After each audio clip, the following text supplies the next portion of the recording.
no. This would have been back when you were doing the apostle school. No, then it would not have been associated with fear if it was Okay. back then, because back at that time, the doctrine that I taught was concerning that these things were manifestations of angels. Okay. And they carried a form of communication to our soul to assist us in our growth, which isn't too far from the truth if you consider them. I believe that Source does have echelons of beings that are far beyond us that can provide assistance and communication to assist us. And so whether you call them angels, whether you call them ETs, whether they're orbs, or I believe that there is a form of communication. And you can call it grace, you can call it intuition, but that resonates with us and assists us to expand and to grow. And I'm not talking about, things like, tell you what to make decisions in life, how to buy this, specifics like that. That's up to you and your preferences and what you like and don't like. But I'm speaking more on the level of your spiritual journey and bringing you to a place of humility and true deep spiritual change on the soul level. Reaching your highest potential as a spiritual being in these limited flesh and blood bodies. That kind of communication is what I'm talking about. I'm not talking about the kind that would entice you to go out and be service to self. Right. So maybe I'm, hitting a lot of different things with one arrow here, but that was my teaching at the time. So that's why I kind of said semi-esoteric. Right. So today, today I feel that within me are the answers, and I still do see these flashes of lights. I still do, and so it doesn't bother me. I'm just, if something's going to hit me in terms of a epiphanal moment, a piece of wisdom arise within me, a new thought, an answer, something, I'm just going to be grateful for it. I really don't have to label the avenue and the source and the vehicle it came through. I'm just going to express gratitude, and I'm going to work with it. Well, I don't know if you ever saw that picture of me when I got knighted as a Knights Templar, but there's a picture of me in a suit, and I'm next to my district rep, the Minnesota Masons, and there's a picture of me, and then on my suit, there, right over my heart, is an orb.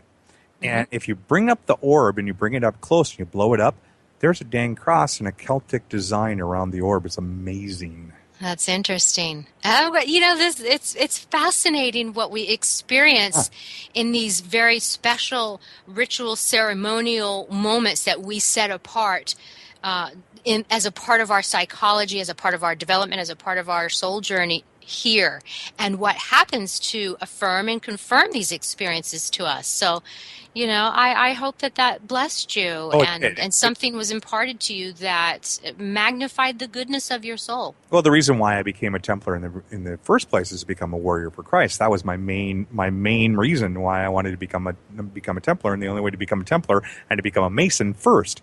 And so I went through that, and then I went through the Christian York Rite, and that was what I wanted to do, and I believed, saw that orb over my heart. I was like, that was just confirmation that I was doing the right thing. But let's talk about ritual here. Right before we went on break, we talked about this ice bucket challenge everybody was doing. And weirdly enough, we saw George Bush do it. We saw Justin Bieber do it. We saw some other Hollywood type of individuals that are quite questionable on if they are down the right path or the wrong path. But a lot of people were saying that this was some sort of satanic type of ritual or a Luciferian ritual. What's your thoughts? I tend to agree that it was something to preoccupy the minds of the masses and potentially psychologically manipulate them. So the powers that were, be, are, however you want to phrase it, they're always creating distractions. They're always creating a problem so that they can bring the solution to the people's cries for peace, safety, or whatever it is that they've created for them. So this is just part of the agenda. It's not a surprise to me. These are the things that I somewhat expect out of those who are service to self, the 1% oligarchy who I feel are parasite infested with archons. And the decision making that they engage in is for their benefit and not really for anyone else outside of their bloodline or their sphere of good old boy network. Right. So these are going to happen, and I think that's what it was. I don't really see the camaraderie in it. I mean, if you want to have camaraderie, you could find something else. This to me was more along the lines of a mass ritual event and a programming. There's a lot of things coming up now that have the words fire and ice in them suddenly.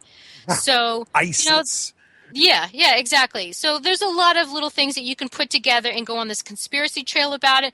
But at the end of the day, for me, I just back off and just go, okay, another pattern emerging. So when these things fit together, you know what's going on. You're not taken aback by surprise. You're not manipulated by it. And you can write your own script instead of following mindlessly theirs. Well, we live in this, Truman Show type of environment. And, we as co-creators in our spiritual existence, we have every right to create our own existence. And I think this is what the elites have figured out, is they can write their own existence and everybody else needs to go along with their things. Well, when you go against the grade and you go completely in their not into their programming, that really kind of messes up their whole deal. It does, Donny, and this is part of the game. This is part of the chess game called life in this matrix, in this 3D existence. And so when you think about the different stages of a chess game unfolding and how you're losing pieces and thus losing defenses, you have to be even more creative with your strategy, more creative with your resources, more creative with the amount of moves that you have potentially to do this or that, to avoid what they're trying to bring upon you, but also to look for a way out and to get there so they can't do this to you anymore. So it's that you can't be ignorant. You have to bring cognition to the table in this game, or you won't win. Oh, right. Yeah. You can't go by the status quo, by what television tells you, mainstream media, the politicians, science, the religious leaders. You have to create, like you're saying, you got to find out yourself and you have to create yourself. You manage yourself. This is your destiny. This is your incarnation, and you are your own authority. And so all of these things are opportunities for us to figure that out and experience it. Mm-hmm. Oh, I completely 100% agree. Now, I know you have a daughter, and how old is she? 15. 15. How is she dealing with all this? Well, I taught her to journal her dreams ever since she was 3 or 4 years old, ever since she had her first one. So she's been, for about 12 years, documenting her dreams. It's a very, very important thing to do. And so through what she witnesses in her dreams, she's able to observe herself and to observe her own psychology. And she is aware of what's going on in the world. She, of course, with me, I wouldn't have it any other way. She's not indoctrinated by the establishment. Right. And, year after year, I share everything that I know with her. So she's very calm about it. How did she do the transition from when you were following down the straight line of Christianity? The straight line of Christianity, hey. The path of life has many forks. It does. There's never a straight line. I guess there's not. I guess there's no linear living when you're a human being.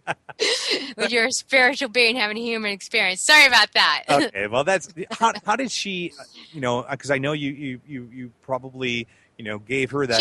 She takes it in stride very well. That's awesome. But she's really getting tired of me taking pictures. I can definitely tell you that. She's getting starting to roll her eyes. Yeah, Mom, let's get home. And I pull over to a parking lot because better view. There's not so many trees around. And she just rolls her eyes. Can we please go home? I say, shush, or I'm going to have to do a voiceover on this. Oh my God, you sound like me. Like years ago, I'm out there like taking shots of the moon. I'm like, oh my, what's that? What's this? What's that? Oh yeah, because it's just it's a beautiful thing, the cell phone. You can take a shot, or you can be the worst enemy that you have is that dang cell phone. I don't have a cell phone anymore. I just have a tablet. But I completely don't want to be on the grid anymore.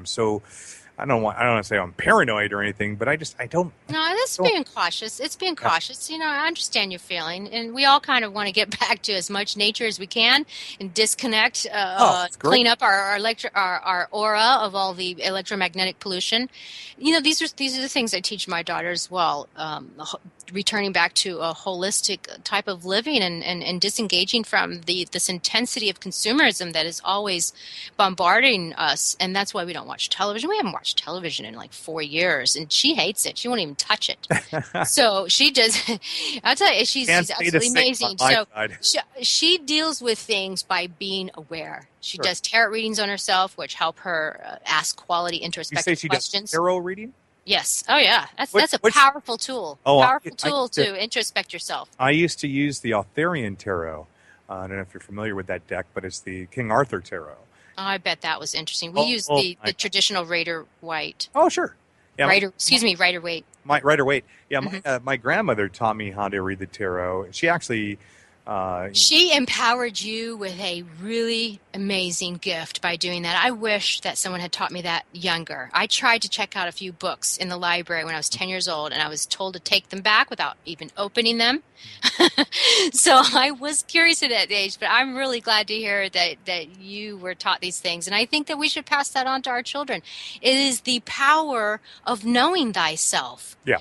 Going within is all about questioning, and these cards, these divination arts, they assist you to question yourself and your reality. It is the most powerful tool there is. Oh, no, I could 100% agree, However, you have to be mindful of what you're using, too. I mean, these are powerful tools to allow us to communicate with our own higher selves, but there's also other frequencies out there that could, if not used correctly, you could come into some other entities. And that actually my grandmother came across. She brought me up on the Ouija board. She brought me up on the tarot. That's one I would. Automatic writing. All of this stuff, opening dimensions and parallel dimensions. I've never gotten into that. I have no interest. Tarot. Tarot was fun, but my grandmother she would consider herself a clairvoyant and a psychic. Mm-hmm. And I remember I think everybody is, though, Donnie. I think everybody has a little bit of that. It's just tapping into the frequency that is all around you. Awareness. And I remember my grandma coming home when I was 16 years old. I'll never forget this. She came in and she took the Ouija board and she broke it in half and she said, "That's it. No more.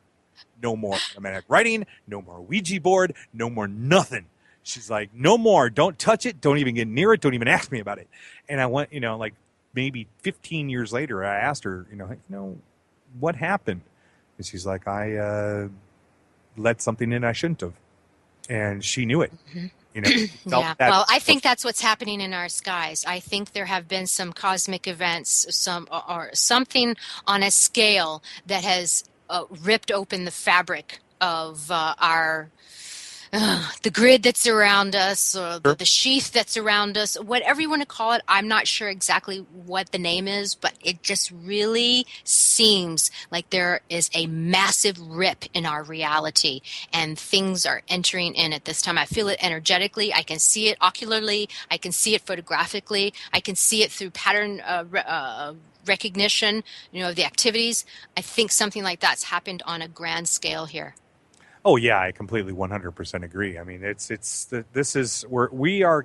Some people say that like Leo Zagami says that we are in the 7 years of tribulations right now. He says we're on that Daniel timeline, and if you think about it, if the 7 years of tribulations started in 2012 or to the beginning of 2013, it would make sense that when we approach 2020, which Alfred Weber calls the clearing, that we're getting this clearing. 2020 was 2020 in vision. It's a clear sight. Mhm. So, if we can get through this, we can get through this without losing people. I mean, because people are, committing suicide. They're, going crazy. I just saw this footage of this guy that, was walking around butt naked, going crazy. He was awakening, I'm sure. And a lot of people just don't know how to understand it. So what would you tell the listeners? We got a couple more minutes before the show ends here. What would you tell the listeners on how to, if they do, and when they do awake, what should they do? How do they keep themselves sane? How did you keep yourself sane? By separating myself for a while from everybody else. Seriously, you've got to still your mind. You've got to still this onslaught that's